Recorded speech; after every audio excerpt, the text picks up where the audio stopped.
किसान की जुड़वा बेटियां। सुल्तानपुर नामक एक गांव में खुशीलाल नाम का किसान रहा करता था। उसकी दो बेटियां थी, सलोनी और दिव्या। सलोनी जितनी सुंदर और गुणवान थी, दिव्या उतनी ही कुरूप और घमंडी। पूरे गांव में सब सलोनी को ही पसंद करते थे, लेकिन दिव्या के कुरूप होने के कारण कोई भी गांव वाला उसे पसंद नहीं करता था। एक गांव का दूध वाला, जिसका नाम गबरू था, अपनी साइकिल पर गाना गाता आ रहा था। गबरू, अरे गबरू चला रे, अपनी साइकिलिया पे गाँव गाँव घर घर दूध बांटने चला रे। ओहो, तभी उसकी साइकिल खुशीलाल के घर के बाहर आकर रुक गई और गबरू जोर जोर से चिल्लाने लगा। गबरू, कोई है? अरे दूध वाला गबरू आया है भाई, अरे बाहर आओ, अरे ओ सलोनी जल्दी से बाहर आ। उसके आवाज लगाते ही दिव्या बर्तन लेकर बाहर आती है।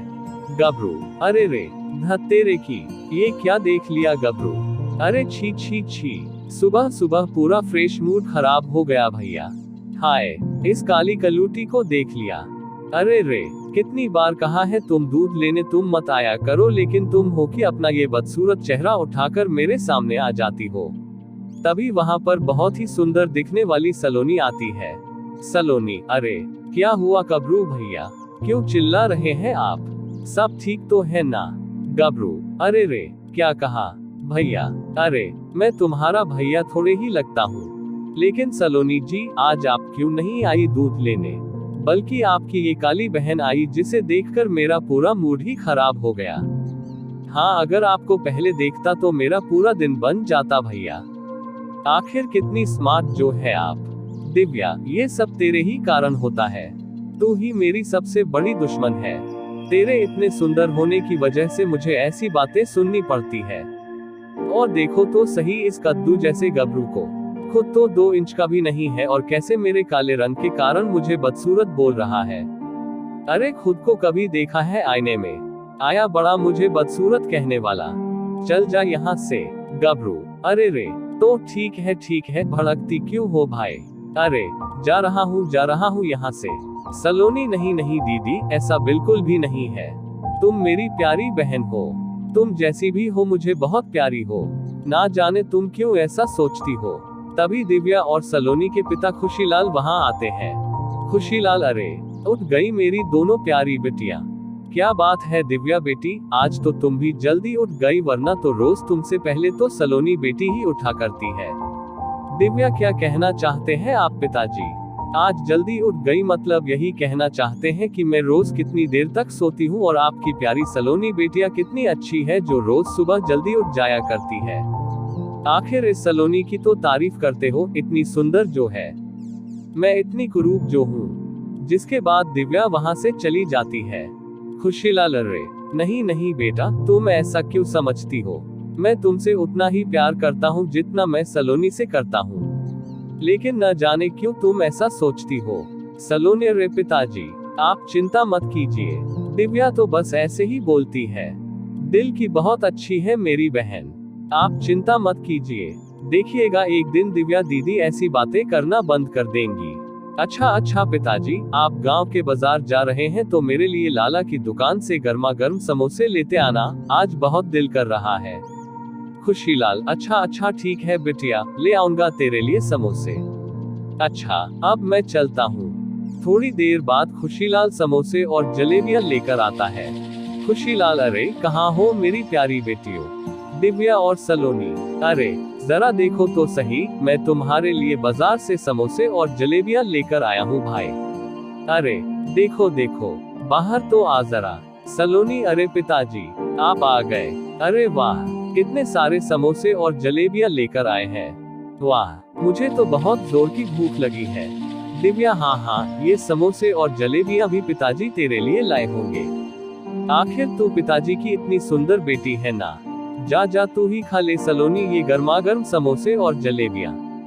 खुशीलाल, अरे नहीं सलोनी बेटिया, ये समोसे और जलेबियां तो मैं तुम दोनों के लिए ही लाया हूँ। तुम हमेशा ऐसी बातें क्यों करती हो बेटी, तुम भी मुझे उसी तरह प्यारी हो जिस तरह सलोनी, फिर क्यों दिव्या बिटिया ऐसा बोलती हो तुम। तभी दिव्या चुपके से अपने कमरे से बाहर आती है और रसोई में जाकर देखती है कि समोसे और जलेबियां रखी है कि नहीं। तभी दिव्या चुपके से सभी समोसे और जलेबियां में लाल मिर्च मिला देती है और चुपचाप वहां से चली जाती है। जैसे ही सलोनी समोसे और जलेबियां खाती है, मिर्च की वजह से वो चिल्लाने लगती है, सलोनिया, इतनी मिर्च इन जलेबी और समोसे में कहां से आ गई? हाय, मैं मर गई। देखते ही देखते मिर्च की वजह से सलोनी का बुरा हाल हो जाता है। तभी दिव्या सलोनी को छुपकर देख रही होती है। दिव्या, वाह वाह, अब आया ना मजा। अरे वाह सलोनी, तेरी ऐसी हालत देखकर तो मजा ही आ गया। बेचारी सुंदर सलोनी। अगले दिन, दिव्या, अरे सुनो सलोनी, मैं गांव के तालाब से पानी लेने जा रही हूँ, पिताजी आए तो उन्हें बता देना। मेरी बुराई करने मत लग जाना। आए बड़ी पिताजी की लाडली। जिसके बाद दिव्या वहां से अपने हाथ में एक मिट्टी का घड़ा लिए चल देती है। दिव्या अपने सर पर मिट्टी का मटका लिए जब जा रही थी तो तभी उसे रास्ते में गबरू दिखाई देता है। गबरू दिव्या के ठीक पीछे होता है, जिसकी वजह से उसे दिव्या का चेहरा नहीं दिख पाता। गबरू, अरे कोई छम्मक छल्लू जा रही है। अरे वाह वाह, अरे चलो चलो इस हसीना के पीछे चलकर इसका खूबसूरत चेहरा तो देखा जाए। गबरू, अरे ओ हसीना, कहाँ चली? जरा मुड़ के तो देख इस जवान गबरू को। गबरू दिव्या के पीछे चलने लगता है। जैसे ही दिव्या पलटकर गबरू को देखती है, गबरू हैरान रह जाता है। दिव्या, क्या बोला रे नाशमीते गबरू? बोल, दोबारा बोल तो सही, तुझे अभी ठीक करती हूँ। गबरू, अरे अरे अरे, छी छी छी, तू बदसूरत। हट हट, मुझे लगा था कोई हसीना यहाँ से जा रही है, लेकिन निकली तू। छी छी, ये किसे क्या बोल दिया मैंने? हाय। ऐसे बोलता हुआ गबरू वहां से चला जाता है, लेकिन गबरू की इस बात से दिव्या बहुत दुखी हो जाती है। वो आगे चलती है। वो गांव के तालाब के किनारे पहुंचती है, जहां पहले से ही गांव की कुछ औरतें तालाब पर पानी भरने आई थीं। वो सब दिव्या को देखते ही अजीब सी शक्ल बना लेती है। पहली औरत, अरे जीजी, ये सुबह सुबह किस काली कलूटी का चेहरा देख लिया। हाय, अब तो पूरा ही दिन खराब हो जाएगा। हाँ। दूसरी औरत, बोल तो बिल्कुल सही रही हो बहन, इस कुरूप दिव्या को देखना ही अपशगुन है। छी छी छी, आप देखना इसके इन हाथों से पूरा तालाब भी अशुद्ध हो जाएगा। तभी सारी औरतें बोलने लगती हैं। औरतें, अरे हाँ हाँ, इसे दिव्या ने तो पूरा तालाब ही गंदा कर दिया। इसने तो तालाब ही गंदा कर दिया। दिव्या, क्या कहा तुमने? मेरे इस तलाक को हाथ लगाने से ये अशुद्ध हो जाएगा। मैं अपशगुनी हूँ। रुको, अभी बताती हूँ तुम लोगों को। तभी दिव्या के हाथ में जो मिट्टी का घड़ा था, वो उन औरतों पर फेंककर मारती है, जिसकी वजह से वो औरतें तालाब में जा गिरती है। पहली औरत, हाय, ये क्या किया तूने कुरूप लड़की? देखना तू, हम तेरी शिकायत तेरे पिता खुशीलाल से करेंगे। सूरत तो है ही कुरूप, ऊपर से सीरत भी अच्छी नहीं। ऐसी बातें सुनकर दिव्या बहुत दुखी हो जाती है और वहां से जंगल की ओर चल देती है। वो एक पेड़ के पास बैठकर रोने लगती है। उसी पेड़ के ऊपर गधैया भूत बैठा था। वो आराम से खर्राटे मारकर सो रहा था कि तभी उसे दिव्या के जोर जोर से रोने की आवाज सुनाई दी। गधैया भूत, अरे रे, ये कौन है भाई जो इतनी जोरों से रो रहा है? कैसे इंसानी लोग हैं, चैन से सोने भी नहीं देते। तभी गधैया भूत दिव्या के पास आता है। गधैया भूत, अरे ओ लड़की, क्यों रो रही हो तुम? क्या तुम्हें नहीं पता ये गधैया भूत का स्थान है? क्यों रोती हो? कौन हो तुम? अरे रे, छी छी, कितनी कुरूप लड़की है, कितनी काली कलूटी। हाय हाय, छी छी छी, तुम तो बिल्कुल भी सुंदर नहीं हो। मेरा तो पूरा मूड ही खराब हो गया है। दिव्या उसे देखकर थोड़ा डर जाती है। दिव्या, अरे क्या तुम सच में भूत हो? लेकिन तुम कितने गंदे दिखते हो। छी छी, लेकिन तुम भूत हो इसलिए तुम्हें मेरी तरह लोगों के ताने नहीं सुनने पड़ते। मेरे कुरूप होने की वजह से कोई भी मुझे पसंद नहीं करता। अब तुम ही बताओ मैं क्या करूं? अब बस बहुत हुआ, मैं और जीना नहीं चाहती। दिव्या जोर जोर से रोने लगती है। दिव्या को रोते देख गधैया भूत थोड़ा दुखी हो जाता है। गधैया भूत, अरे रे, अच्छा ठीक है, लेकिन तुम रोना बंद करो। तुम्हारे रोने की आवाज से ऐसा लगता है जैसे मेरे कान ही फट जाएंगे। हाँ, आखिर मैं भी इमोशनल भूत हूँ और यहाँ आसपास कोई भूतों का डॉक्टर भी नहीं है, लेकिन मैं तुम्हारी मदद कर सकता हूँ। तुम एक कुरूप लड़की से बहुत ही सुंदर और रूपवती लड़की बन सकती हो, बिल्कुल ऐश्वर्या राय की तरह। दिव्या, क्या तुम सच बोल रहे हो गधैया भूत? ऐसा हो सकता है? क्या मैं भी अपनी सलोनी बहन की तरह सुंदर हो सकती हूँ? फिर तो कोई भी गांव वाला मुझे कुछ भी बोलने की हिम्मत नहीं कर पाएगा। मुझे सभी के तानों से छुटकारा मिल जाएगा। बताओ ना, ऐसा हो सकता है? गधैया भूत, मैं तुम्हें बता तो दूंगा, लेकिन इसके बाद तुम्हें मुझे ककड़ी खिलानी होगी। हाँ, आलू लकड़ी बकड़ी। गधैया भूत को पसंद है ककड़ी। हाँ हाँ हाँ, लेकिन ध्यान रहे लड़की, सबसे सुंदर बनने के बाद अगर तुमने अहंकार किया तो फिर हमेशा के लिए तुम और अधिक कुरूप हो जाओगी और वापस से कभी सुंदर नहीं बन पाओगी और तुम्हें ऐसे ही अपना जीवन बिताना होगा। दिव्या, नहीं नहीं गधैया भूत, मैं कभी अहंकार नहीं करूंगी। मैं तुम्हारी ये बात हमेशा ध्यान रखूंगी। हाँ, लेकिन तुम मुझे सबसे सुंदर बना दो। सबसे सुंदर, बहुत सुंदर। गधैया भूत, आलू ककड़ी बकड़ी। कुरूप लड़की से तुम बन जाओ सुंदर लड़की। ऐसे बोलते ही देखते गधैया भूत अपनी शक्तियों से दिव्या को बहुत सुंदर बना देता है। दिव्या ये देखकर बहुत खुश हो जाती है। दिव्या, अरे वाह, मेरा रंग दूध की तरह एकदम सफेद हो गया। वाह वाह, अब तो मेरी जैसी पूरे गांव में कोई नहीं होगी। तुम्हारा बहुत बहुत धन्यवाद। गधैया भूत, अच्छा ठीक है, अब तुम जाओ, लेकिन मेरे लिए ककड़ी लानी मत भूलना। हाँ। जिसके बाद दिव्या अपने घर जाती है, जहां उसकी बहन और बाकी सभी गांव वाले दिव्या को देखकर हैरान हो जाते हैं। आदमी, अरे ये क्या? देखो भैया, इस दिव्या को तो देखो, ये तो इतनी कल्लू थी और अब देखो ये तो बहुत ही सुंदर हो गई है भैया। अब इसके जितनी सुंदर तो पूरे गांव में कोई दूसरी लड़की नहीं है भैया।